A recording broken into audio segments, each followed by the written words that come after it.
안녕하십니까. 세무사 시험제도 개선연대 대표 황연하입니다. 작년 세무사 시험 불공정 문제에 대한 고용노동부 감사 결과가 얼마 전 있었습니다.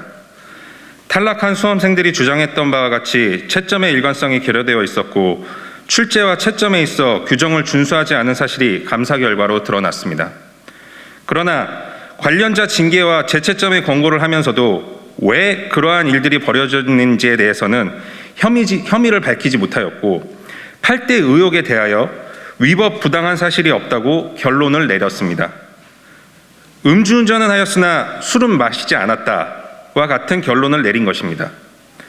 당초 고용노동부가 산업인력공단의 상위기관으로서 제식기구 감싸기식 감사가 될 것을 우려하였는데 그 우려가 현실이 된 것입니다.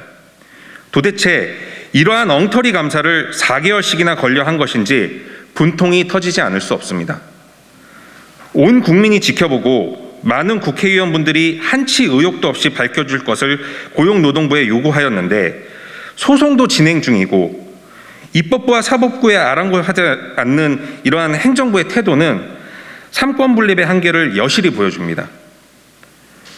이에 세무사 시험제도 개선연대는 고용노동부 감사 결과를 받아들일 수 없으며 다음과 같은 조치가 이루어지도록 요구하는 바입니다.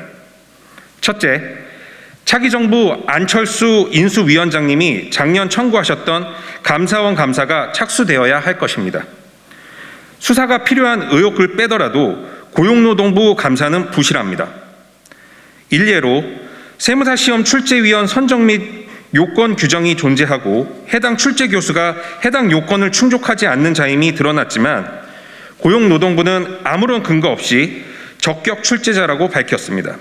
따라서 기존에 제기하였던 의혹에 대하여 재차 감사가 이루어져야 할 것이며 고용노동부의 감사도 감사 대상에 포함되어야 할 것입니다. 둘째, 고작 4점짜리 문항이 제초점이 아닌 최소한 해당 채점위원이 채점을 맡았던 상속 및 증여세법 20점 문제에 대한 전체 재채점이 이루어져야 할 것입니다. 4점짜리 단답형 문항조차 채점의 일관성이 결여되어 있는데 나머지 16점에 대하여는 인정하고 넘어간다는 것이 이해될 수 없습니다. 실제로 수험생들은 나머지 문항에 대하여도 출제와 채점의 오류를 주장하고 있습니다.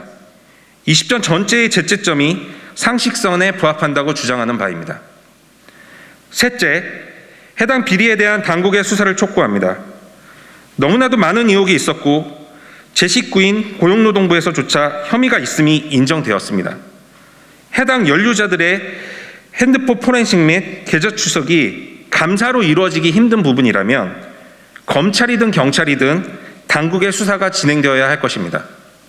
넷째, 우리 사태를 예의주시해온 정치권은 행동으로 응답하시기 바랍니다. 지난 대선에서 청년 불공정의 대표 사례로 우리의 사태는 많은 언급이 있었습니다. 실제로 여러 국회의원분들의 관심으로 시험제도 개선을 위한 세무사법 개정이 입법 예고되기도 하였습니다. 그러나 아직 실질적 성과를 이뤄내지 못하였습니다.